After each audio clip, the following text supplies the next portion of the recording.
안녕하세요. 이번 시간에는 한국 현대문학사 첫 번째 시간입니다. 우리 이번 시간에는요, 1910년대 하고 1920년대 문학 이렇게 흐름에 대해서 같이 공부해 보도록 합시다. 시하고 소설, 희곡까지 다 한꺼번에 하면 너무나 양이 많기 때문에 이번 시간은 첫 시간으로 1910년대에서 20년대로 가는 그 전체적인 시대적인 흐름, 시대 개관을 하도록 하겠습니다. 그럼 수업으로 들어가 보도록 할까요? 자, 그럼 우리가 전체 개관을 교과서를 통해서 한번 보도록 할까요? 이제 근현대 문학이고요. 이렇게 보시면 쭉 이렇게 해서 근현대 문학의 흐름 해가지고 이제 이렇게 우리가 1910년대에서 20년대 이렇게 쪼개고, 그 다음에 1930년대에서 광복 이전의 문학, 그리고 보시면 광복 직후에서 1950년대 문학, 그리고 1960년대에서 1980년대 문학, 그리고 1990년대 이후의 문학으로 이렇게 큰 덩어리가 나누어져 있는 것을 볼 수가 있어요. 우리가 이제 이번 시간에 할 거는 1910년대에서 20년대 문학인데요. 일단 전체적인 내용을 먼저 한번 보도록 합시다. 자, 근현대 문학의 특징은 무엇인가 해서 이제 근현대 문학이라고 이렇게 엮어서 말을 하고 있죠. 그래서 교과서에서 이제 근대 문학과 현대 문학을 나누는 뭐 기준은 무엇일까? 이제 교과서에서 있는 내용을 한번 우리가 같이 한번 보고 이제 어떤 내용으로 담겨져 있는지 전체적인 특징을 한번 보도록 합시다. 자, 우리가 보시면은 이제 근대 문학의 형성기에 우리가 이제 근대 문학이라고 한다면 이제 돈에 관련된 그런 관념들이 형성이 되고, 앞에서 말했듯이 이제 독자가 생겨나고요. 이제 그 돈을 통한 유통 구조가 성립이 된 거, 그것을 우리가 이제 근대로 나아가게 됐다라고 말을 할 수가 있겠죠. 근데 그 근대가 되면서요, 우리가 이제 자연스럽게 그렇게 자유본주의 시대로 넘어가고 서구의 문명이 들어오고 이렇게 자연스럽게 현대화되는 게 아니고, 현대 쪽으로 이렇게 가는 쪽이 아니고, 우리는 아주 특별하게 어떤 사건을 겪었습니까? 바로 일제의 침략을 받아서 일제강점기라고 하는 그런 특수한 상황을 우리는 가지고 있다라는 거예요. 그래서 우리가 이제 이 근현대 문학이라든가 이쪽에 문학사 파트를 공부를 할 때는 우리가 문학 그 뭐였죠? 바라보는 시각 있었잖아요. 그 중에서 어떤 시각을 떠올리면 될까요? 문학을 바라보는 관점 중에서 이제 반영론적인 관점 있죠. 시대상이랑 연결해서 우리가 반영론적인 관점에서 이해를 하시면 좋을 것 같아요. 그래서 이런 시대 속에서 문학이 이렇게 대응을 하면서 발달이 됐구나, 이렇게 전개되어 가고 있구나, 이런 식으로 여러분들이 생각을 하시면 좀 더 이해하기가 쉬울 것 같습니다. 그래서 반영론적인 관점에서 보다 여러분들이 생각을 해보시면 좀 더 이해하기가 쉽다, 이렇게 볼 수가 있어요.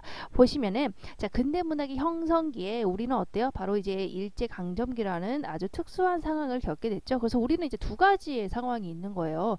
어떻게 보면은 이제 근대화가 한창 이제 서구 문물이 들어오게 되고, 이런 문학의 경향이 있구나, 막 이런 것들을 우리는 새롭게 이제 받아들이면서도 동시에 바로 무엇입니까? 일제 강점기라고 하는 국권의 상실을 두 가지를 겪게 된다라고 하는 게 이제 우리나라 근대문학 형성기의 특징이라고 보시면 됩니다.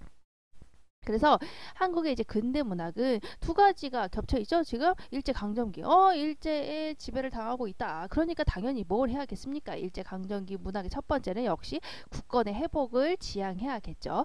이제 그런 내용이 담겨진 작품들이 나오겠죠. 그러니까 그렇죠. 일제 강점기니까 일제 대응하는 국권의 회복을 바라는 그런 내용이 나오겠죠. 그리고 또 어때요? 그 시대에 또 새로운 문물이 들어오고 있잖아요. 그러니까 그때 어때요? 새로운 문학 자체 제 근대화를 추구하게 되겠죠. 근대적인 그런 것들을 우리가 받아들이게 되는 것이다. 그래서 우리가 이제 근대적인 그런 것들을 받아들이면서 새로운 내용과 형식을 추구하게 되는 거예요. 당시에 이제 새로운 내용, 새로운 형식, 이런 것들이 이제 들어오게 되잖아요, 서구에. 이제 그런 것들을 보면서 우리가 이제 새롭게 예전 소설과 다른 현대적인, 근대적인 그런 소설들이 이제 등장을 하게 되죠. 대표적인 게 뭐예요? 바로 이제 1910년대에 있었던 바로 이제 이광수의 이제 무정 같은 작품이 되겠죠. 그래서 뭐 계몽주의의 사상이 들어가 있다든지, 이전에는 이제 업문 일치가 아니었잖아요. 그랬노라 심청이가 아주 슬펐다고 하노라 하는데, 우리가 진짜 말은 그렇게 하지 않잖아요. 그렇죠? 자, 그런데 진짜로 우리가 이제 말하는 대로 그대로 쓰여져 있는 바로 이제 업문 일치의 그런 모습이 드러나 있다든지, 또 근대적인 인간형이 드러나 있다든지, 이제 이런 어때요? 굉장히 새로운 내용, 형식 이런 것들을 추구하는 것들이 나와 있죠. 또 역시 주요한의 불놀이 같은 경우도 1919년에 발표된 한국 최초의 자유시예요. 그래서 그 이전에 우리가 봤었던 뭐 가사라든가 시조라든가 이런 거와 다른 완전한 이제 자유시의 그런 모습이 등장을 하게 되죠. 이렇게 새로운 내용, 형식 이런 것들이 서구의 모습을 보면서 그런 것들이 보고 우리가 어때요? 우리도 새로운 내용, 새로운 형식 이런 것들을 추구하면서 문학 작품에 이런 것들이 반영이 된 거죠. 언제요? 바로 이제 근대에 들어서게 되면서요. 하지만 그 근대라는 게 바로 뭐라 그랬어요? 그런 것들이 들어오고 있지만 동시에 어때요? 국권의 상실을 가지고 있었죠. 그러니까 당연히 국권의 회복을 지향하는 그런 내용도 들어가게 되는 거예요. 그런 게 그러니까 어때요? 바로 일제라고 하는 당대 현실의 반영, 그런 것들을 비판하는 내용이 당연히 들어가 있겠죠. 그래서 보시면 소설에서 뭐 염상섭의 만세전 같은 경우, 이런 경우도 역시 어때요? 현실을 비판하는 내용이 들어가 있죠. 그리고 이제 우리가 보시면 이제 나중에 할 건데, 이제 사회주의 사상의 근거에서 카프, 조선 프롤레타리아 예술가 동맹 이런 것들이 결성이 돼서, 이게 사실은 이제 사회주의 사상을 나타내고 있는 단체인데요. 우리나라에서 사회주의가 잘 이렇게 들어왔던 이유는 바로 우리가 어때요? 이제 가난했죠. 뭐예요? 바로 일제강점기에 우리가 일본인이 아닌 한국인들은 가난했단 말이에요. 상대적으로 우리가 핍박을 받는 입장이었고 수탈을 당하는 입장이었기 때문에. 근데 이 가난의 문제를 다루고 있는 게 바로 이 사회주의 사상이에요. 그러다 보니까 이때 이렇게 카프의 사상이 들어올 수 있게 됐고 좀 더 설득력을 가지게 됐던 거죠. 그래서 그것을 통해서 결국에 이게 우리 카프에서는 어때요? 바로 사회주의 사상에 근거해서 바로 비판을 하는 거죠. 가진 자를 비판을 하고 있는 거잖아요. 근데 그 가진 자라는 게 바로 우리나라 그 당시의 현실에서 누구였어요? 바로 일제였죠. 그러니까 일제를 비판하는 내용이 되는 거겠죠. 그러다 보니 이제 우리가 카프 사상, 바로 이런 문학 작품이 좀 더 설득력을 가지고 이 당시에 이렇게 나타날 수 있게 된 계기가 된 거랍니다. 그러니까 보시면 이런 것들 어때요? 전부 일제 강점기를 비판하는 그런 내용의 소설, 시 이런 것들이 나타나게 된다든지, 뭐 최소의 탈출기라든지, 탈출하는 내용이에요. 그렇죠. 가난한 삶, 그리고 부조리한 현실 뭐겠어요? 일제 수탈당하는 그런 현실, 이런 거에 탈출하겠다고요. 그런 내용들이 나타나는 바로 이런 소설들, 시 이런 것들이 당시에 등장을 하게 됩니다. 그리고요, 우리 여기 책에서 보시면 이제 여기까지가 이제 근대 문학으로 이렇게 보고 있고, 이제 현대 문학으로 넘어가는 것은 바로 이제 광복을 기점으로 보고 있는 것 같아요. 그래서 광복 이후에는 바로 이제 현대 문학 이렇게 나와 있죠. 광복 이후에는 우리가 현대 문학으로 보고 있구나. 여기 이제 교과서의 분류에서는 이렇게 생각을 하시면 될 것 같습니다. 그래서 광복이라고 하는 그런 큰 사건을 가지고 우리가 이제 현대 문학으로 넘어가게 되는데요. 광복하게 되면 우리가 이제 일제에서 벗어나게 되면 마냥 행복할 줄만 알았죠. 하지만 또 그렇지 않았죠. 바로 뭐예요? 바로 분단의 현실을 겪게 되죠. 또 전쟁을 겪게 되죠. 자, 그러면 어때요? 분단과 전쟁을 겪은 그런 내용들이 시에 드러나게 되겠죠. 그래서 황순원의 학이라든가, 그리고 하근찬의 순환이대라든가, 그리고 이범선의 오발탄이라든가, 이제 이런 것들이 바로 이제 전쟁의 비극 이런 것들을 다루고 있는 거예요. 특히 이제 구상의 이제 시 같은 경우도 역시 초토의 시라고 하는 구상의 시 역시 어때요? 바로 이제 전쟁에 대한 그런 비극성 이런 것들을 담고 있는 내용이 되겠죠. 그리고 나서 우리가 이제 급속도로 또 산업화를 겪게 되지 않습니까? 이제 시대가 넘어가게 되면서, 그러면 급속하게 또 산업화가 되다 보니, 너무 빨리 되다 보니 또 상대적으로 나타나는 그런 문제점들이 드러나게 되겠죠. 그런 것들을 또 다루고 있는 소설이나 시 이런 것들이 또 나타나게 된다라는 거예요. 그래서 산업화로 인한 사회 문제를 다루고 있다라는 것에서 우리가 조세희의 난장이가 쏘아 올린 작은 공이라고 하는 어떤 이제 도시의 이제 빈민 문제, 노동 현장의 이제 갈등 같은 거를 다루고 있는 그런 또 시나 소설들이 등장을 하게 된다라는 것을 여러분들이 볼 수가 있습니다. 그래서 보시면 알겠지만 역시 여기 뒤에 또 이게 아주 좋은 문장이 나와 있죠. 새로운 문제 상황에 능동적으로 대응하는 모습을 보여주었다.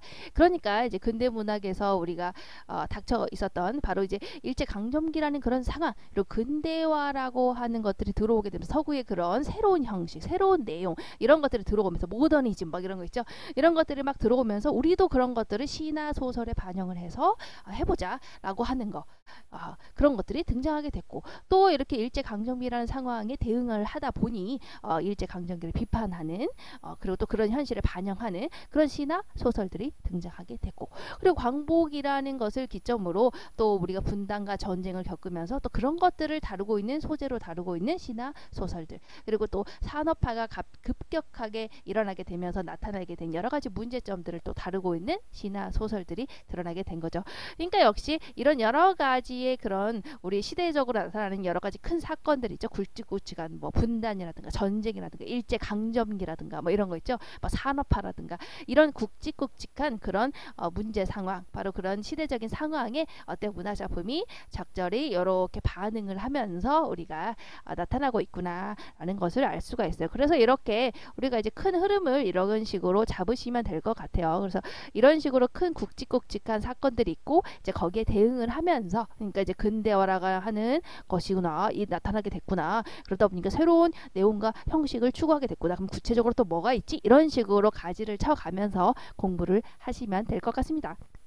그래서 이렇게 큰 사건들이 있고요. 그 사건들에 대응을 하면서 문학작품들이 나타나게 됐다. 이렇게 생각을 하시면 좀 더 이해하기 쉬울 것 같아요. 그쵸? 자, 그럼 이 끝의 문장까지 한번 보도록 할까요? 그러면서 이제 새로운 문제 상황에 능동적으로 대응하는 모습을 보여주었다.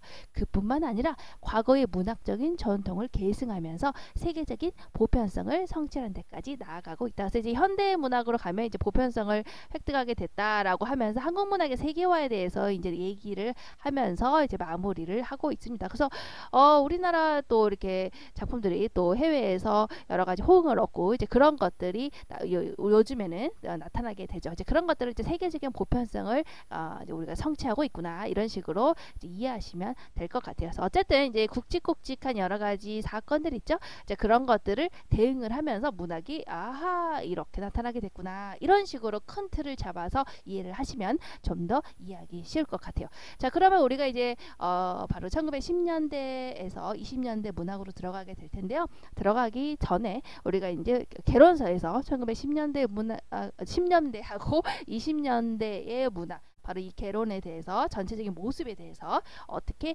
설명하고 있는지 개론서를 통해서 공부해 보도록 합시다.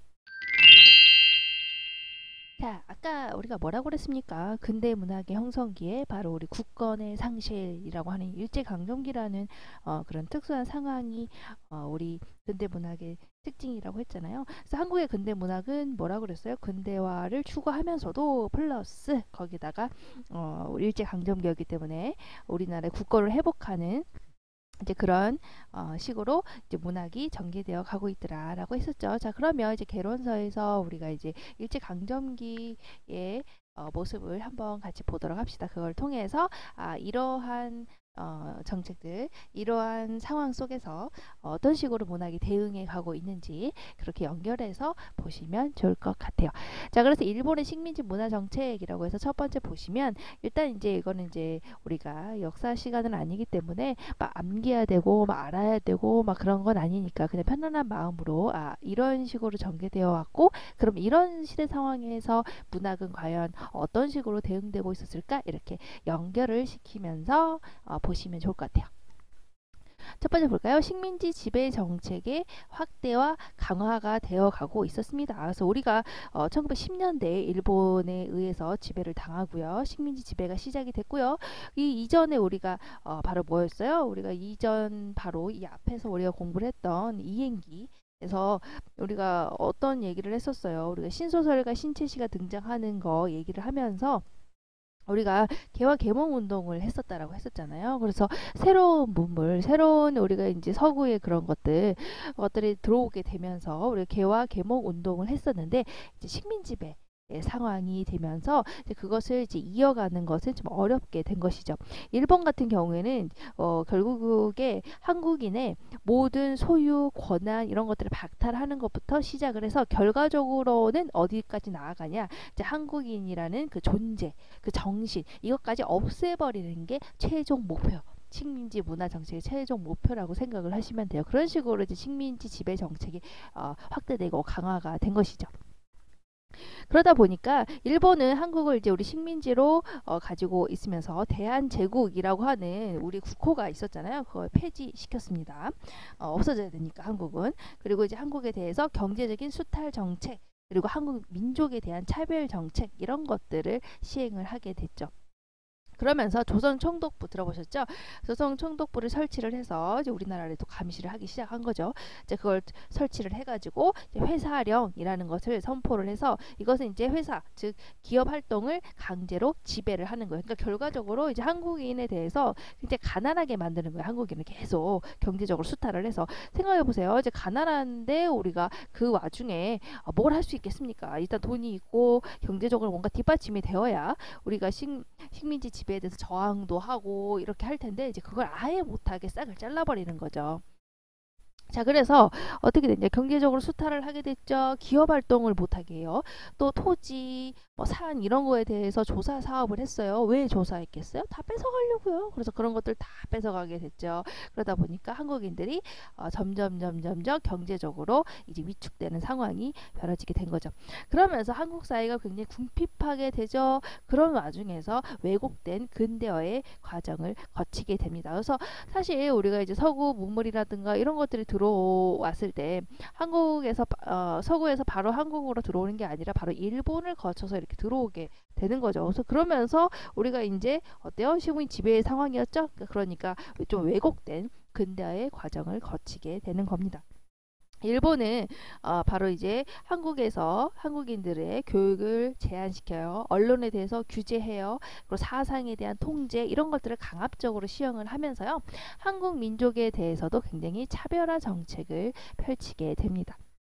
그래서 한국인이라고 하는 그 독자적인 것을 부정하고 한국인의 역사, 문화를 말살하고자 했었던 것이죠. 그래서 어떻게 했었냐? 결국에 한국인들을 굉장히 차별하는 이제 일본인과 차별하는 그런 정책들을 교육 정책들을 시행을 하게 돼요. 그래서 조상 통감부를 통해서 보통 학교령 이런 거를 발표를 합니다. 그러면서 한국의 모든 교육 제도에 대해서 특히 보통학교 교과 과정에서 일본어 교육을 국어라고 의무화시켰죠. 지금은 국어라고 하면 우리가 뭐예요? 바로 이제 한국어에 관련된 걸 문학이라든가 한국어 문법이라든가 이런 걸 배우는 게 우리가 국어잖아요. 근데 당시에는 국어라고 하면 바로 일본어 교육을 말하는 거였죠. 자, 이렇게 강제적으로 하게 되면서 나중에 일본이 결국에 이제 한국과 이제 합방을 하게 되죠. 그래서 이제 완전히 이제 지배를 하게 돼요. 그러면서 조선 교육령 이런 것을 또 발표를 해가지고 한국인을 완전히 이제 일본의 국민으로 이제 완전히 한국인을 사라져버리고 완전히 한국인을 일본인화 시키는 것을 목표로 삼게 됩니다. 그러면서 조선 교육령에서는 한국인에 대한 교육을 이제 세 가지로 구분을 해서 나누게 돼요. 세 가지. 첫 번째 보통 교육을 하자. 보통 교육이라는 것은 그냥 한국인은 식민지 백성으로서의 일본어 정도만 공부를 해야 된다라고 하는 거. 또 실업 교육을 시키자. 이것은 이제 농업이나 상업이나 공업 분야에서 좀 하급적인 직업 교육 정도 하자. 그걸 누구? 한국인에게 시키자.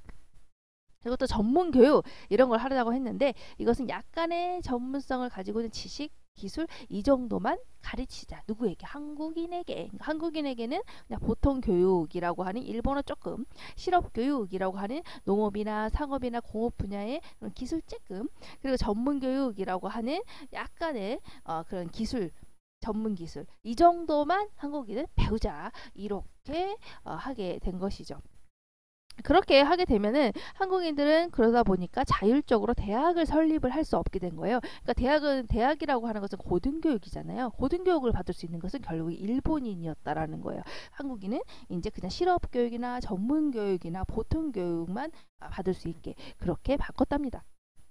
그리고 또 사립학교 규칙이라는 것을 또 조선총독부가 발표를 하는데요. 이것은 사립학교의 설립 조건을 아주 강화시켜서 사립학교를 아예 설립 자체를 하지 못하게 한 거예요. 왜냐하면 아까 우리가 보시면 알겠지만 한국인에 대한 교육을 보통교육, 실업교육, 전문교육만 시킨다면서요. 일본에서 한국인에게. 그러니까 한국인들이 반발해서 그럼 우리가 직접 학교를 세워서 가르치면 되지 않냐. 우리가 직접 대학을 세워서 가르치면 되지 않냐라고 하겠지만 방금 뭐라 그랬어요? 사립학교 규칙이라는 것을 만들어가지고 사립학교를 설치하지 못하게 아예 엄격하게 통제를 하게 된 거죠. 그러니까 이제 이렇게 하다 보니까 당시에 이제 우리가 이전에 우리 개화 개몽 시대에 이제 사립학교들이 설립됐었는데 이제 그것들이 이제 이런 사립학교 규칙이라는 일본의 정책에 의해서 강제적으로 폐기당하고 학교 자체가 문을 닫는 것도 굉장히 많아지게 된 거죠.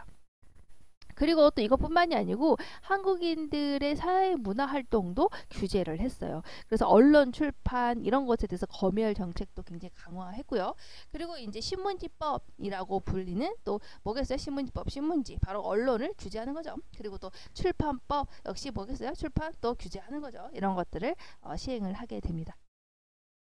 특히 이제 조선총독부가 설치가 되니까 우리가 개화 개몽 시대에 뭐가 있었어요? 대한매일신보 이런 게 있었죠. 이걸 강제적으로 인수를 해가지고 총독부의 기관지인 매일신보로 바꿔서 이렇게 바꾸고 이렇게 또 어때요? 여러 사회단체가 계속 이렇게 발간을 하던 기관지나 잡지 이런 것들을 모두 폐간하면서 한국인들의 사회문화 활동도 못하도록 이렇게 규제하게 됩니다.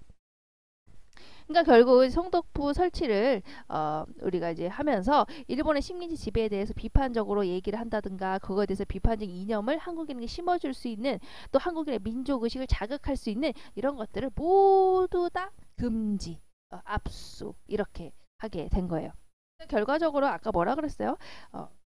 일본의 식민지 정책은 결과적으로 그 한국인의 존재, 정신까지 말살하는 방향으로 간다고 했죠. 이제 이런 것들을 보시면 전부 다 이제 말살하기 위한, 아예 없애버리기 위한 그런 조치라는 것을 알 수가 있겠죠. 그리고 이제 한국인들은 또 3.1운동이라고 하는 우리가 이제 나중에 보시면 알겠지만 1910년대에서 우리가 1910년대에서 1920년대를 이렇게 나누는 이제 가장 큰 사건이라고 한다면 우리가 이제 3.1운동을 줄 수가 있겠죠. 3.1운동은 우리가 언제 일어났어요? 1919년 바로 아이고 이렇게 슬픈 연도에 일어나게 되죠. 자, 그래서 우리가 이제 이 3.1운동을 기점으로 1910년대에서 20년대로 이렇게 우리가 딱 나눠 볼 수가 있는데요. 그 3.1운동 이후에 우리가 어떻게 했어요? 이제 물론 3.1운동은 실패로 끝났지만 이제 그거를 통해서 한국 사회에서는 이제 민족운동을 좀 더 활발하게 전개를 하자 이렇게 불씨가 된 거예요. 그러다 보니 또 일본은 어떻게 했어요? 이것을 또 강압적으로 규제를 해야겠죠. 그러면서 또 치안유지법 이런 것들을 나오게 그런 것들을 발표하게 됩니다. 이렇게 일본은 식민지 정책을 통해서 우리 국어라든가 국문에 대한 교육도 이렇게 제한을 하게 돼요. 그래서 일본어 아까 뭐라 그랬어요? 일본어가 국어라고 했죠. 그래서 그것을 소학교, 초등학교에서부터 교육을 하게 됩니다. 그러면서 일본어 교육을 위한 그런 방편으로 조선어라고 이제 우리가 지금 쓰는 이제 국어는 조선어라는 이름으로 이제 제한적으로만 허용을 하게 되죠. 나중에 보시면 알겠지만 3.1운동 이후에는 이제 약간 좀 누그러지죠. 너무 얘네들을 이렇게 우리가 강압적으로 하니까 얘네들이 반발하더라. 그러다가 이제 큰일 날 수도 있겠다 싶어가지고 3.1운동 이후에는 약간 풀어주는 경향이 보이게 돼요. 그래서 이제 조선어라는 이름으로 한국어 교육을 좀 제한적으로 허용하게 된 거죠. 하지만 이제 이마저도 우리가 1930년대에 이르게 되면은 일본이 식민지 정책이 아주 극도로 강해지게 돼요. 왜냐면은 이때가 되면은 이제 일본은 이제 새로 이제 다른 이제 서구 그쪽을 이제 노리고 있기 때문에 그쪽을 다 이제 우리가 전쟁을 해야겠다. 그렇게 노리고 있기 때문에 그때가 되면은 이제 이 우리에 대한 수탈이 점점점 강해지게 되고요. 결국에는 그때는 이제 아주 이제 식민지 정책이 강화되게 되죠. 그래서 1930년대 말에는 한국어나 그리고 한글 사용 자체를 아예 강제적으로 금지를 시켜요. 그래서 한국인들이 우리의 언어, 우리의 문자 이런 것들을 사용하는 것조차 어렵게 되게 됩니다. 이런 걸 보시면 이 당시에 이제 식민지 언어 정책은 이제 일본의 식민지 정책 자체가 얘기를 했던 한국인 민족 자체에 대한 부정 그리고 민족의 역사, 문화를 말살하는 것이 이제 목적이었다라는 것을 우리가 이제 이걸 통해서 알 수가 있죠. 그래서 한국 사회 근대화 과정은 식민지 지배에 따라서 왜곡되기 시작할 수밖에 없어요. 그러다 보니까 한국의 모든 산업도 식민지 지배에 종속될 수밖에 없었겠죠. 특히 식민지 교육 정책에 일본의 교육의 강화로 인해서 한국인의 언어 이런 것에 일본어가 아주 깊숙이 침투하는 결과가 일어나게 됩니다. 자, 그렇게 되면 이 바로 식민지 지배를 당하고 있는 한국 사회는 과연 어떤 특징을 지니겠어요? 모방을 한다든가, 그러면서도 굴종한다든가, 창조를 한다든가, 저항을 한다든가, 이런 이제 좀 이중적인 그런 모습을 지니는 독특한 식민지 문화가 형성이 되게 되죠. 그러니까 일본에게 저항은 하지만 그러면서도 일본을 모방을 하는 이런 식으로 이중적인 그런 모습을 보이는 식민지 문화가 형성된 게 특징이라고 볼 수가 있습니다. 자, 그러면 아까 그 식민지 상황에 대해서 바로 이제 한국 조선인들은 이제 어떤 식으로 이제 대응을 했을까 이제 그거를 같이 보도록 합시다. 우리 한국 민족은요 일본의 식민지 지배 앞에서 설명했던 여러 가지 식민지 그런 여러 가지 지배 이런 것들에 대항을 해서 여러 가지 저항 운동을 하게 돼요. 그 중에서 우리가 가장 유명한 건 뭡니까? 바로 3.1운동이죠. 3.1운동 언제 일어났어요? 아이고 년도에 일어났죠. 그래서 우리가 1919년도에 3.1운동이 일어나게 되는데요. 3.1운동은 바로 이런 우리의 민족적인 저항 의식이 행동으로 표출된 운동이라고 볼 수가 있죠. 그리고 가장 항일운동 가운데 좀 넓게 가장 펼쳐진 운동이라고 보시면 돼요. 그래서 가장 많은 인원들이 이렇게 우리가 운동을 펼치고요. 우리가 이제 드디어 강력하게 행동을 보인 거 그게 이제 3.1운동이 되겠죠. 근데 이제 3.1운동을 통해서 우리가 자주 독립을 결국에 원하긴 했지만 자주 독립을 하지는 못했죠. 그리고 또 3.1운동은 실패로 끝난 운동이에요. 하지만 이것에 의의가 있다는 것은 이것을 통해서 우리를 침략하고 있는 세력이 누구인가를 인식할 수 있는 계기를 사람들에게 마련하는 계기를 주었고 또 그리고 우리의 인식 그 민족적인 우리가 나아갈 방향 우리가 이제 식민지 시대 상황에서 나아갈 방향 같은 것을 새롭게 얘기해 준 게 바로 이 3.1 운동이 되는 거죠. 3.1 운동 이후에가 중요한 거예요. 이후에 결국에 우리 한국 민족 사회는 우리 민족의 실력을 높이자, 역량을 발휘하자. 그래서 민족의 독립을 쟁취해야겠다라고 이제 목표를 가지게 됩니다. 아까 앞에서 봤듯이 식민지 시대에 뭐라 그랬어요? 아까 조선 교육령 이런 것들을 해가지고 한국인에 대한 교육을 보통 교육이라든가 실업 교육이라든가 전문 교육으로 이렇게 낮춰서 했었죠. 그래서 안 된다. 그렇게 해서는 우리가 우리만의 정신, 우리만의 민족성 이런 것들을 보존하기는 어렵겠구나. 이런 것들을 이제 각성하는 계기가 된 거예요. 그래서 이 이후에 이제 여러 가지 이제 우리가 민족의 독립을 쟁취하기 위한 여러 가지 실력을 양성하는 그런 운동들이 나타나게 됩니다. 그래서 한국 사회는요, 3.1운동 이후에 언론 활동을 통해서 민족 계몽 운동을 활발하게 전개하게 되어서 민족 계몽 운동 우리도 일깨우자 우리 정신을 일깨우자라고 하는 운동을 활발하게 전개가 되는데요. 그래서 보시면 민간 신문, 잡지 이런 것들이 3.1운동 이후에 우리가 문화 정치로 바뀌잖아요. 그 전에는 이제 무력으로 통치를 했다면 갑자기 3.1운동 빵 일어나니까 일본 사람들이 놀란 거예요. 아니 얘네들이 갑자기 이렇게 엄청나게 저항을 하잖아. 그래서 약간 이제 정책을 좀 누그러뜨리게 되어서 문화 정치라고 해서 약간 이제 그 전에 무력으로 통치하던 것보다는 이제 조금 수위를 낮추게 되죠. 이제 그러면서 우리가 민간 신문과 잡지의 간행 이런 것들이 허용이 되게 됩니다. 3.1운동 이후에. 그러니까 우리 조선일보 그리고 우리가 이제 동아일보라든가 그리고 이제 여기 보시면 또 개벽이라든가 이런 대중적인 잡지 이런 것들이 출간이 되게 됩니다. 그래서 이제 우리가 이전에는 3.1운동 이전에는 무단으로 통치를 했잖아요. 그래서 무단 통치 시대에는 일본에 대한 식민지 지배가 강했기 때문에 민간 언론도 강제로 폐간을 시켰었죠. 우리 앞에서 얘기를 했듯이 신문지법 이런 거, 출판법 이런 걸 통해서요. 그래서 그런 거를 통해서 했기 때문에 우리가 이제 무단 통치 시대에는 우리가 이제 한국인의 현실 우리가 지금 이제 식민지 이런 현실이다. 그리고 우리의 삶 이런 것들을 대변해 줄 어떤 수단도 없었던 거예요. 하지만 3.1운동 이후에 아무래도 조금 느슨해졌죠. 그러다 보니까 일제 조선 총독부가 민간 신문과 잡지의 간행 이런 것들을 허가를 해줬기 때문에 이런 민간 언론들이 중심이 돼서 일본의 식민지 정책을 비판하고 민족의식을 각성시키고 이런 각종 계몽운동을 전개하기 시작을 하게 됩니다. 그래서 이런 계몽운동은요 좀 더 넓은 민족 문화 운동으로 확대가 되면서 한국 민족 문화에 대해서 새로운 인식을 가능하게 만들게 되죠. 그러면서 이런 이제 언론의 계몽운동이 활발하게 일어나게 되잖아요. 언론에 의해서 이런 것들이 나타나게 되면서 우리가 좀 더 어떠겠어요? 언론 이렇게 계몽운동이 활발하게 일어나게 되면서 민족 교육운동 드디어 이제 우리도 교육을 해야겠다. 앞에서 일본이 했었던 그런 뭐 보통 교육이라든가 실업 교육이라든가 전문 교육 이런 거 말고 우리도 이제 고등 교육을 해야겠다 이렇게 생각을 든 거예요. 그래서 일본은 이제 한국인의 교육을 제한하기 위해서 앞에서 말했듯이 사립학교의 설립을 억제해서 사립학교 규칙이라는 그런 법령을 만들어 가지고요. 억제했지만 우리가 3.1운동 이후에 민족운동가들이 이제 각성을 했다라고 했잖아요. 그래서 교육의 중요성 우리가 이제 뭔가 머릿속에 여러 가지 지식들을 넣고 우리가 각성을 해야 우리의 식민지 상황을 적극적으로 저항하고 벗어날 수 있겠다라고 생각이 든 거죠. 우리가 이런 저급한 교육만 받아서는 더 이상 우리가 식민지 상황에서 나아질 수가 없다. 우리 상황이 나아질 수가 없다라는 것을 이제 각성하게 된 거예요. 그러면서 이제 민족의 교육 운동이 활발하게 전개가 되게 됩니다. 그래서 3.1운동 이후에 민족운동가들이 교육의 중요성을 이제 대중에게 널리 얘기를 하게 돼요. 우리가 이제 교육을 고등교육을 우리가 받아야 우리의 의식이 각성이 되고 우리가 좀 더 우리의 민족적인 그런 어때요? 식민지 현실에서 벗어날 수 있다라는 것을 계속 얘기를 하게 되죠.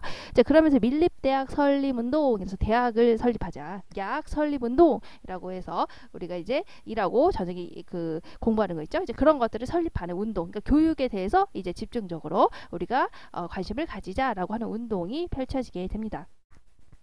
이제 그 결과 어떻게 되겠어요? 각 지방에 있던 청년단체, 기독교회 이런 것 등에 의해서 야학이 설립이 되게 돼요. 그러면서 대중교육이 좀 더 확대되는 효과가 이제 나타나게 된다. 그러니까 3.1운동이 여러모로 우리에게 각성을 여러 가지 주게 된 거예요. 그죠?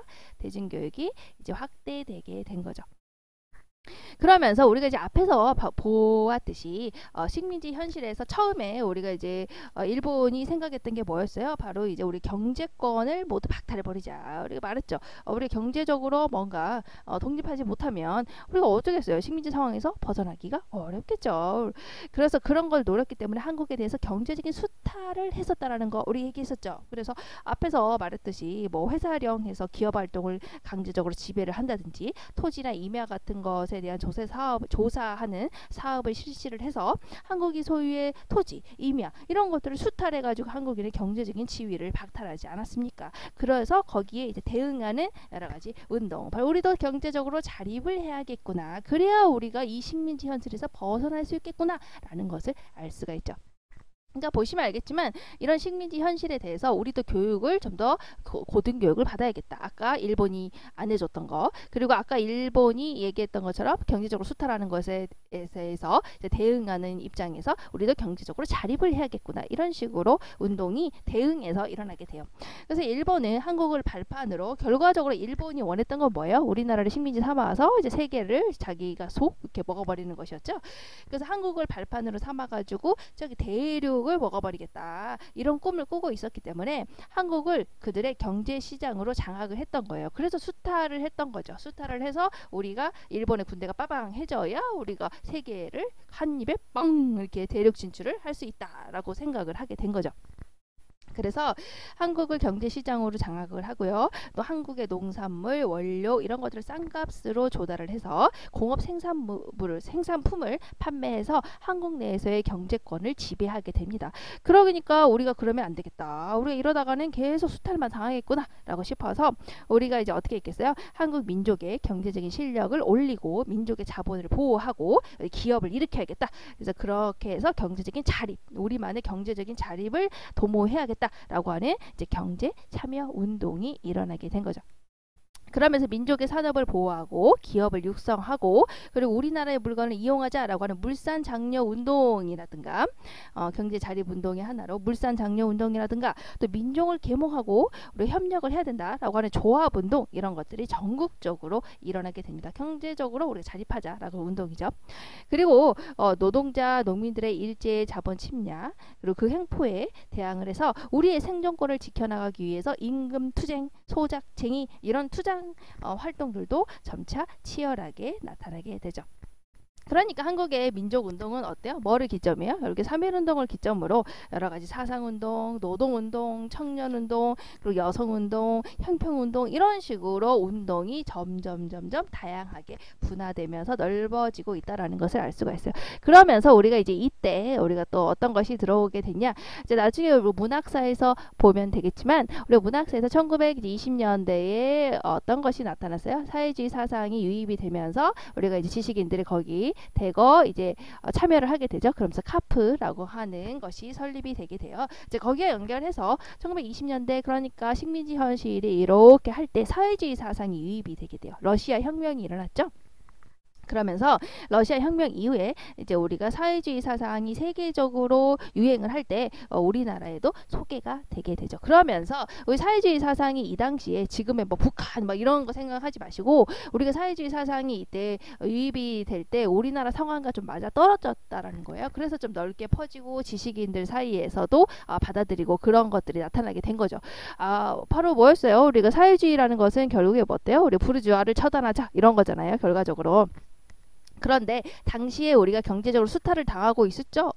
그러면 경제적으로 수탈을 당하고 있었던 거 누구예요? 바로 조선 민중이 되겠죠. 그리고 우리를 수탈하는 부르주아에 해당하는 게 누구였어요? 당시에 우리 식민지 상황에서는 일본이었죠. 결과적으로 이 사회주의 사상 뭐하고 연결이 돼요? 일본을 타도하자라고 하는 우리 식민지 운동과 연결이 되죠.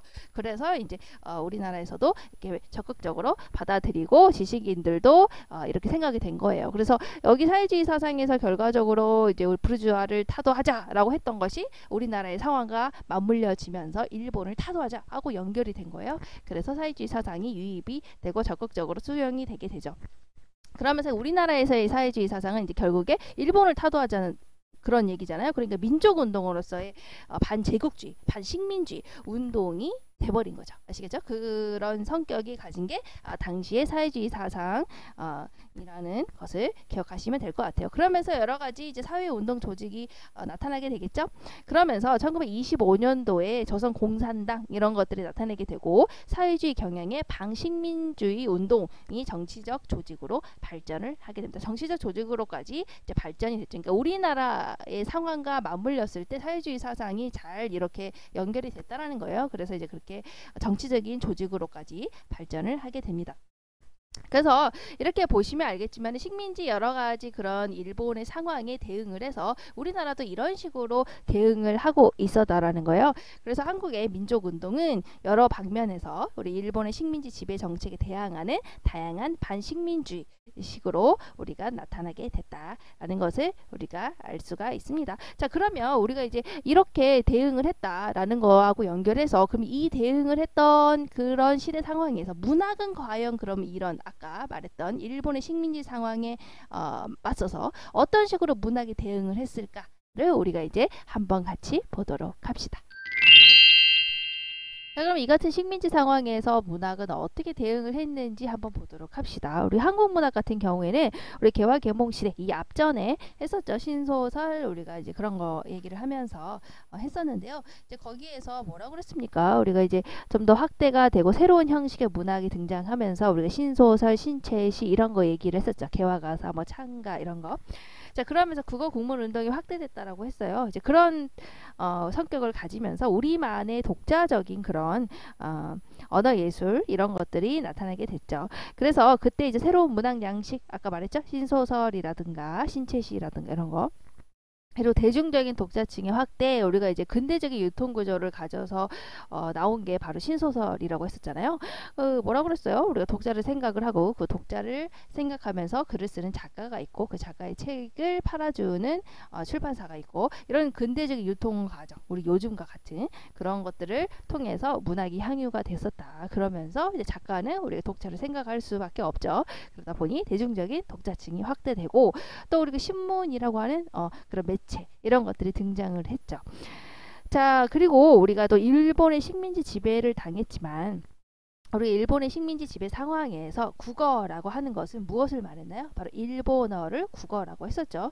우리 한국어 같은 경우에는 이제 국어가 아니었어요. 당시에는 이렇게 우리가 이제 국어하고 국어로 하는 문학 작품이 공식적인 기능을 상실하게 됐어요. 언제? 바로 식민지 시대 상황에서요. 그런데요. 그럼에도 불구하고 바로 국문을 읽고 쓸 수 있는 독자층이 꾸준히 증가했다라는 게 특징이에요. 특히 우리가 3.1운동 직후에 우리가 3.1운동은 실패한 운동이긴 하지만 그래도 3.1운동을 통해서 여러 가지 의식이 각성이 됐죠. 어떤 거예요? 3.1운동 직후에 여러 가지 민간에서 신문 이런 거 그리고 다양한 대중 잡지의 간행이 가능하게 됐다. 우리가 이제 3.1운동을 기점으로 해서 일본의 정책이 무력에서 문화 정치로 바뀌게 됐잖아요. 조금 느슨해졌단 말이에요. 우리가 갑자기 막 그 3.1운동을 일으키고 이렇게 하니까 일본이 놀래가지고 좀 느슨해졌어요. 자, 그걸 틈타서 우리의 민간 신문, 다양한 대중 잡지 이런 것들이 가능하게 됐죠. 그러다 보니까 그걸 통해서 또 역시 국어 국문의 문화적인 기능이 다시 살아날 수 있게 된 거예요. 거기다가 일본 유학을 거친 지식층들의 당시의 지식층들은 일본을 가서 유학하는 게 이제 아무래도 최신의 그런 유학이고 공부고 이렇게 여겨졌었어요. 아무래도 우리가 이제 지금 식민지 지배잖아요. 식민지 지배를 어쨌든 받고 있었기 때문에 우리나라에서 직접적으로 서양 문물을 받아들이는 것은 어렵기 때문에 일본을 통해서 일본에서 이제 서양 문물이 들어왔겠죠. 그 일본에 들어온 서양 문물을 우리가 일본 유학을 가서 이제 경험을 하는 거예요. 그런 것들을 그런 발달된 이런 모습을 경험을 하고 왔기 때문에 이제 당시의 지식층들은 이제 일본 유학을 갔었죠. 그래서 이 당시에 이제 일본 유학을 거친 지식층들이 바로 국문을 기반으로 하는 또 역시 어때요? 이제 글 쓰는 활동을 이 사람들이 시작을 하게 된 거예요. 그러면서 좀 세련된 국문체가 문학을 통해서 정착하게 된 시기가 바로 우리 식민지 시대 1910년대에서 20년대 현실이라고 보시면 됩니다. 그리고 나서 그래서 이제 세련된 공문체가 문학을 통해서 정착을 하게 된 것이죠. 일본 유학을 거친 지식층들이 그것을 통해서 국문을 통해서 우리가 이제 아무래도 글쓰기 활동을 했기 때문이죠. 그리고 우리가 이제 3.1운동 직후에는 또 국어 국문에 대한 연구도 활발히 진행이 됐어요. 그러니까 우리가 이제 3.1운동이고 이런 것들을 통해서 우리가 각성을 하게 된 거예요. 우리가 일본어를 공부하는 것보다는 우리의 정신 그런 것들을 지킬 수 있는 국문에 집중을 해야겠구나. 일본 유학을 가진 지식층들이 국문으로 우리가 이제 국어를 가지고 우리가 문화작품을 쓴 이유도 역시 우리의 정신을 지키기 위해서는 우리의 국어가 필요하구나. 우리의 국어를 읽고 쓰는 것이 중요하구나 라고 하는 의식이 각성되기 시작한 거죠. 그러면서 많이 쓰게 되니까 아무래도 국문체가 좀 세련되게 됐겠죠. 그리고 이제 역시 이제 그러다 보니까 우리 국어, 우리 국문에 대한 그런 이제 관심 이런 것들이 높아지게 됐기 때문에 아무래도 이제 일본어를 공부하는 것보다 우리의 정신을 지키기 위해서는 국문을 공부하는 것이 국어를 공부하는 것이 더 우선이다, 중요하다라고 생각이 된 거예요. 그래서 그에 대한 연구도 활발히 진행이 되기 시작했어요. 그래서 우리 조선어 연구회라고 하는 것이 있는데요. 우리 주시경 선생님 아시죠? 주시경 굉장히 유명하신 그렇죠? 우리 국어 연구하시는 분 우리가 보시면은 주시경의 밑에서 국어 국문을 학습한 장지영이라든가 권덕규라든가 이병기라든가 신명균이라든가 김윤경 분들이 바로 조선어 연구회를 이제 조직을 하게 돼요. 그래서 국어 국문에 대해서 보다 체계적인 연구 이런 것들을 시작하게 되죠. 그래서 조선어 연구회에서는 우리가 각야날이라고 해서 지금의 우리 한글날 있죠. 한글날을 제정하기도 하고요. 또 한글이라고 하는 또 잡지를 간행을 해요. 그래서 한글이라고 하는 잡지를 간행을 해서 거기서 국어 국문에 대한 여러 가지 연구 결과 이런 것들을 보여주고 그리고 또 국어 사전 있죠. 사전을 편찬하는 데도 뜻을 모으게 됩니다. 그리고 나서 우리가 우리가 이제 이런 조선어 연구에는 나중에 이름을 바꿔요. 조선어학회로 이제 이름을 바꾸면서 더욱더 강력하게, 그러니까 조선어를 연구하는 데서 나아가서 조선어 학회가 됐죠. 아예 이제. 그래서 이렇게 아예 이제 우리의 국어, 우리 한글을 지키기 위한 여러 가지 사업을 추진을 하게 됩니다. 그래서 가장 큰 사업은 아무리 말을 해도 지나치지 않는 우리 한글 맞춤법 통일안 있죠. 우리 맞춤법 통일안을, 그러니까 지금도 그거를 쓰고 있잖아요. 한글 맞춤법 통일안을 완성하고요. 그리고 국어의 표준어에 대한 그런 작업들을 하게 됩니다. 그래서 이런 것들을 한다는 것은 결국에 어때요? 우리 국어에 대한 관심, 우리 국어를 지키자, 우리 국어를 대한 중요성, 이런 것들을 생각하게 되면서 결국에 우리 식민지 지배 상황에 대응할 수 있는 그런 모습이 된 거죠. 자, 그래서 이런 것들을 하고 있는 그런 과정 속에서 또 이제 한국 문학에 대한 또 이제 문학에 대한 또 새로운 인식이 자리 잡게 돼요. 어떻게 되냐면 이광수 이후에 문학이라는 용어가 일반화되게 됩니다. 나중에 이제 1910년대를 대표한 작가인 이제 이광수 이후에 이제 문학이라는 용어가 일반화되면서 문학이 전통적인 그런 이제 개념에서 벗어나서 예술 있죠. 하나의 이제 문학이 예술이다, 독자적인 하나의 예술이다라고 하는 그런 모습으로 이제 새롭게 이제 딱 정의가 내려지는 거예요. 그러니까 우리가 그 전에는 문학이라고 하는 게 무엇이었습니까? 우리 제도지문 뭐 이런 거 해가지고 돌을 담는 그릇이었잖아요. 그래서 뭔가를 가르치기 위한 거의 수단으로서 그런 식으로 우리가 향유되고 있었죠. 조선시대 이런 게 생각을 해보시면 농가 원령가 이런 걸 보면은 좀 더 농사를 열심히 지어라 라고 하는 목적을 가지고 지는다든지 이런 식이었죠. 근데 이제 문학이라고 하는 게 아니다, 좀 독자적인 그런 예술적인 영역이다 라고 하는 것이 이제 이때 확립이 되기 시작하게 됩니다. 그래서 물론 이제 이렇게 관점이 변한 것은 일본을 통해서 들어온 그런 서구적인 문학관이 바로 영향을 받았다라고 볼 수는 있지만, 그래도 어쨌든 문학에 대해서 문학이라는 것이 예술적으로 독자적인 영역이다라고 하는 것을 이제 이때부터 가지고 있다라고 하는 것이 이제 큰 특징이라고 보시면 됩니다. 그리고 이제 당시에 우리가 이제 우리 문학의, 우리 민족의, 한국 민족의 그런 특질을 가장 잘 발휘할 수 있는 것은 조선 문학을 확립하는 것이다 라고 해가지고 이광수 같은 경우에는 조선인이 어때요? 우리가 이제 우리의 문학은, 그러니까 조선인의 조선문으로 우리의 글자로 한글로 작한 쓴 그런 조선 문학 을 내세웠다라는 거예요. 그러니까 우리가 어때요? 결국에 우리 한국인의 글자로 쓴 것이 바로 한국인의 문학 작품이다라고 이렇게 정의를 내렸다라고 해서 한국 문학의 그 개념, 범주 이런 것들을 이제 이때 확립을 하게 됩니다. 한국인이 쓰고요, 한국인의 글자로 지은 것이 바로 이제 한국인의 문학 작품이다, 이렇게 얘기를 하고 있습니다. 그래서 이때 이제 문학이라고 하는 것이 예술적으로 독자적인 영역인 거구나라고 하는 거, 그리고 이제 문학이 우리가 이제 창조적으로 나아가기 위해서는 한국 민족을 내세워서 국어 국문이라고 하는 매체를 통해서 성립된 것이 우리의 문학 작품인 것이구나 라고 하는 인식이 이때 나타나게 된 거죠.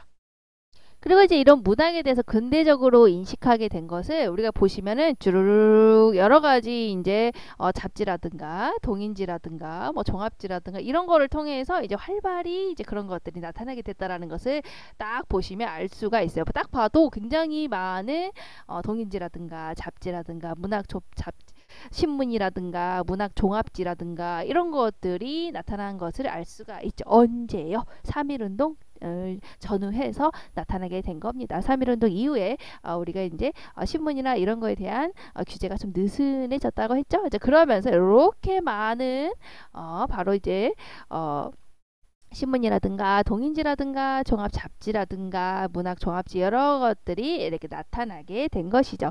그래서 문학에 대한 이런 근대적인 인식이 바로 이제 신문이나 잡지 등의 대중 매체를 통해서 구체적인 작품 활동으로 이제 실천에 옮겨지게 됩니다. 그래서 3.1운동 직후에 우리가 이제 조선일보와 동아일보가 창간이 되는데요.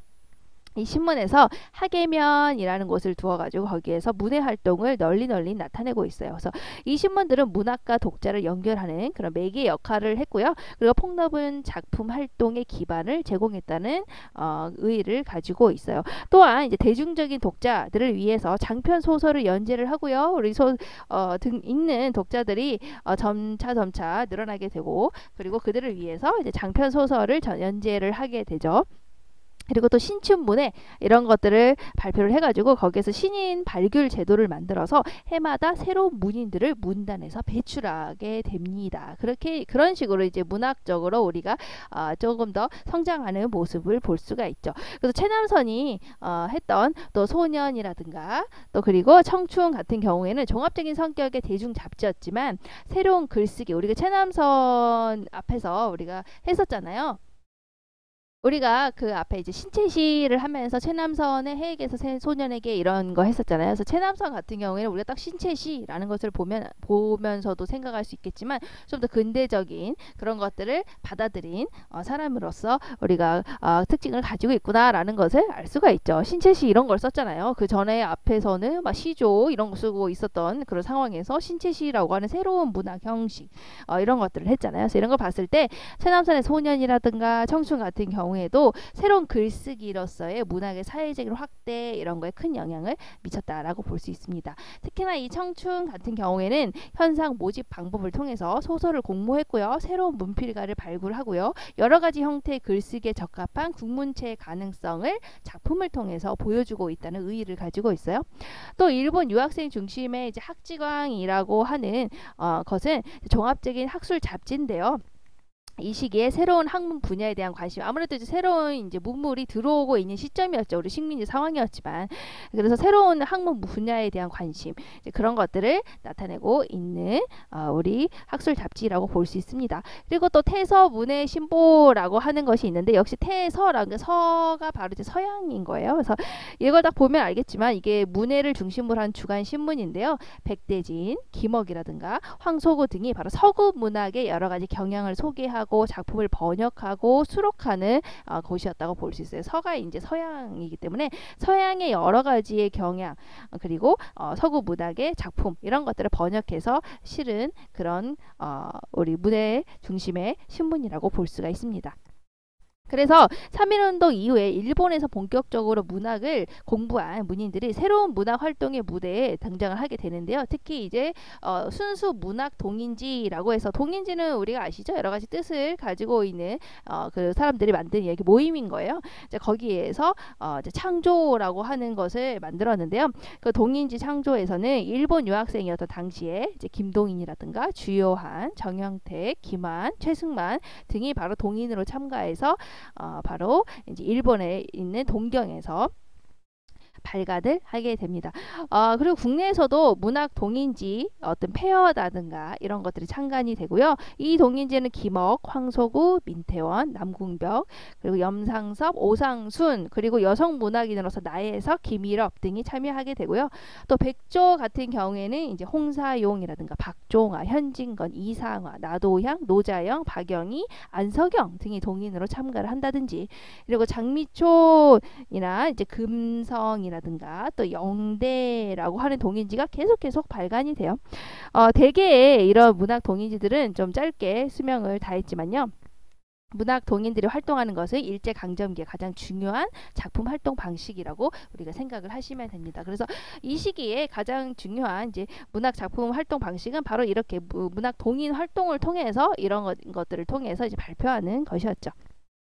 그래서 문학 동인 활동을 통해서 아무래도 이제 서로 비슷한 성향의 그런 문학인들이 함께 모여서 작품 활동을 할 수 있는 거잖아요. 그 자체가 결국에 나중에는 문학 동인지 형태에서 나중에 이제 문단이라고 하는 것을 이제 형성을 하게 되게 되는 것이죠. 그래서 이 문단이라고 하는 이제 문인 계층의 사회적인 문화적 활동 기반이 되게 되는 게 결국에 이런 동인지 활동을 통해서 이어지게 된 것입니다. 이 시기에 대중적인 종합 잡지로 등장한 것이 바로 개벽이라고 하는데요. 개벽에서도 역시 현상 문해 제도를 도입을 했어요. 그래서 거기서 역시 신인을 발굴을 했고요. 또 조선 문단이라고 하는 이제 문학 종합지는 추천 제도를 통해서 신인들을 발굴을 해서 문학 활동의 기반을 확대시키는 그런 역할을 가지게 됐습니다. 그래서 여러 가지 이런 어때요? 신문이라든가 잡지라든가 이런 것들이 3.1 운동을 전후해서 많이 등장하게 됐죠. 그래서 그것을 통해서 동인지들이 역시 동인 활동을 하는 문인들이 자신의 작품을 많이 발표를 하게 되죠. 그러니까 이런 것들을 통해서 우리의 문학이 발전을 하게 됐던 거예요. 어때? 1910년대에서 20년대예요. 그래서 이런 것들을 통해서 나타나게 된 이제 문학 작품들을 보시면 이제 어떤다라는 거예요. 이런 어떤 작품들 바로 근대적인 장편 소설들이 등장하게 되고 이제 대표적인 것은 우리가 나중에 할 테지만 이광수의 무정이라고 하는 1917년에 발표된 한국 최초의 근대 장편 소설들이 나타나게 되고요. 또 단편 소설은 우리가 이제 1920년대 이제 아무래도 김동인 같은 경우를 생각을 하시면 되겠죠. 이제 김동인 같은 작가들이 우리가 여기에서 어때요? 이제 단편 소설들이 나타나게 됩니다. 역시 이것도 나중에 이어서 하도록 할게요. 어쨌든 김동인 같은 경우에는 우리가 이제 단편 소설이라고 해가지고 우리가 이제 유명한 그런 소설들이 많이 있죠. 배따라기라든가 감자라든가 이제 이런 소설들이 있다. 그래서 이런 우리 이제 매체들을 통해서 근대적인 장편 소설과 단편 소설이 나타나게 된 거구나. 이러한 시대적인 상황 속에서 우린 것을 아시면 되죠. 그래서 특히 이제 이런 근대적인 장편 소설과 단편 소설이 바로 주도적인 문학 양식으로 등장을 하게 됐습니다. 그리고 소설이라고 하는 양식을 통해서 우리 개인적인 주체와 객관적인 현실 이런 것들을 인식하고자 하는 실천적인 노력도 됐고요. 또 시 같은 경우에는 한국인의 정서에 근거한 여러 가지 리듬이 나타나고 또 근대시 형태로의 자유시 이런 것들을 우리 한국적인 그런 느낌에 잘 버무려 가지고 나타나게 됐죠. 또 우리 희곡이라고 하는 것은 외래 문학이잖아요. 근데 희곡도 역시 한국어를 통해서 한국 문학의 형태로 재창조하고 그거를 또 무대 공연으로 나타나게 되면서 새로운 문학 양식이라고 희곡이라고 하는 그런 문학 양식을 우리나라화 시키는 그런 역할을 가지게 되죠. 그래서 이런 걸 보시면은 우리가 이제 3.1 운동을 어때요? 이제 앞뒤로 해가지고 한국인들은 좀 더 국어 국문을 통해서 우리가 좀 더 문학적인 실천을 확대하게 되고요. 그 안에는 어때요? 일본을 통해서 배운 여러 가지 서구적인 문학 양식이 있게 되겠죠. 이런 것들을 합쳐가지고 우리만의 그러니까 식민지 시대 상황이지만 우리만의 국어 국문이라고 하는 이런 형식 그리고 일본을 통해서 배운 그런 여러 가지 서구적인 문학 형식 이런 것들이 버무려진 형태를 통해서 우리만의 이런 것들이 버무려진 우리만의 독자적인 문학 양식 여러 가지 미적 가치 이런 것들을 창조할 수 있게 된 게 바로 1910년대에서 20년대 식민지 현실의 우리 문학의 모습이라고 보시면 됩니다. 자, 그러면 교과서에서 이제 간단히 한번 간략하게 쭉 보도록 할까요? 1910년대에서 20년대 문학을 보시면 1910년대, 일단 20년대요. 가르는 기준 뭐예요? 바로 3.1 운동을 기점으로 해서 1910년대하고 20년대 갈랐구나 라고 이제 우리가 알 수가 있겠죠? 1910년대에서는 우리 어때요? 이때 1910년대, 20년대 역시 무슨 시대예요? 우리 식민지 시대라는 것을 잘 기억을 하시면 됩니다. 그래서 식민지 시대에 우리가 문학 작품 어땠어요? 우리 문학은 본격적인 근대 문학의 단계로 들어서게 된다라고 했었죠. 그래서 문학이라고 하는 그 독자성, 문학이라고 하는 것이 예술의 한 영역이다라고 하는 것이 이제 인식이 점차 발달을 하게 됐고요. 이 앞전에 우리가 이제 했었던 거와 다르게 어때요? 이 앞전에 우리가 소설 춘향전이라든가 심선전이라든가 그런 거와 다르게 새로운 유통 구조 이런 것들을 가지고 있었던 게 바로 이제 근대의 문학의 특징이라고 했었죠. 그래서 그때 최초로 우리가 유통 과정을 통해서 우리가 독자를 생각하면서 나온 책이 바로 신소설이라고 하는 새로운 그 소설 그리고 새로운 또 형식을 가지고 있는 자유시는 완전히 자유시는 아니지만 그래도 자유시에 근접한 형태로 우리 예전에 시조와는 다른 딱딱한 그런 시조와 모습과는 다른 조금 그래도 자유로운 그런 형태의 형식을 가졌던 신체의 시 이런 것들이 등장을 하게 됐잖아요. 자, 그러면서 우리가 이제 근대성을 가지고 있는 그런 문학들이 나타나게 됐다라고 우리가 알 수가 있죠. 그래서 이때 이제 그런 여러 가지 형식적인 면에서는 그렇지만 또 자유로운 형식 그런 것들이 나타나게 됐지만 또 의식적으로서는 뭐가 있었어요? 이 시기의 문학에는 계몽의식 같은 게 나타났다는 거예요. 근데 생각을 해보세요. 우리가 일본의 식민지 지배를 받고 있었고 새로운 문학의 모습들, 서구의 문물 이런 것들이 들어왔는데 우리는 아직도 우리 일제 강점기였기 때문에 제한적인 교육밖에 받지 못했잖아요. 그러니까 우리가 뭔가 계몽하지 않으면, 우리가 이런 것에서 벗어나지 않으면, 우리가 깨어나지 않으면 계속 식민 지배를 받을 수밖에 없겠구나라고 하는 생각을 가지지 않았겠어요. 그러다 보니까 우리가 깨어나야 된다라고 하는 계몽 의식이 이 당시에 문학 작품에 담겨져 있는 건 어떻게 보면 당연하다라고 볼 수 있겠죠. 그래서 내용과 형식에서도 이전에 찾아볼 수 없는 근대 지향적인 그런 특성들이 나타나게 됩니다. 그래서 그런 과도기적인 특성을 벗어난 것이 바로 이광수의 무정이라고 해서, 이광수의 무정 이제 나중에 다음 시간에 좀 더 자세하게 할 텐데, 이광수의 무정 같은 경우에는 우리가 한국 최초의 근대적인 장편 소설이다. 왜냐면 언문일치를 하더라. 근대적인 인간 형태가 나오더라. 뭐 이런 식의 모습을 나타내고 있다라고 볼 수 있죠. 또 시 같은 경우에서도 개인의 서정을 드디어 노래하게 된 거예요. 그 이전에는 우리 이념 같은 걸 담았잖아요. 근데 그러지 않고 뭐 효라든가 뭐 이런 충이라든가 그런 걸 담지 않고 이제 정말 나의 감정 이런 것들을 읊은, 그리고 그런 또 앞에 시조와 같은 그런 딱딱한 형식 말고 정말 자유로운 형식 이런 것들로 나타낸 주요한의 불놀이 같은 작품이 이제 이 당시에 등장을 하게 됩니다. 그리고 3.1 운동을 기점으로 1920년대로 가게 됐죠. 1920년대 가면서 어때요? 우리 식민지 시대 상황, 우리가 그런 것들을 대응하기 위해서 어땠어요? 3.1 운동 이후에는 문화 정치로 바뀌게 되죠. 좀 더 느슨해졌죠. 그러면서 어때요? 각종 문학 잡지들이 발간되더라. 신문들이 나오더라. 이제 거기에서 뭐가 나오더라? 문학 작품들이 발표가 되더라. 동인지 이런 것들을 통해서 문학 작품들이 발표가 되더라. 해서 이때 이제 여러 문학 작품들, 문학 잡지들이 나타나게 됐죠. 그래서 보시면 1920년대 바로 3.1 운동의 결과로 다 각종 문학 잡지가 많이 나타나게 됐어요. 그래서 문학 활동의 기반이 마련이 됐죠. 왜냐하면 문학 잡지를 통해서 문학 활동을 하면 되니까, 그죠?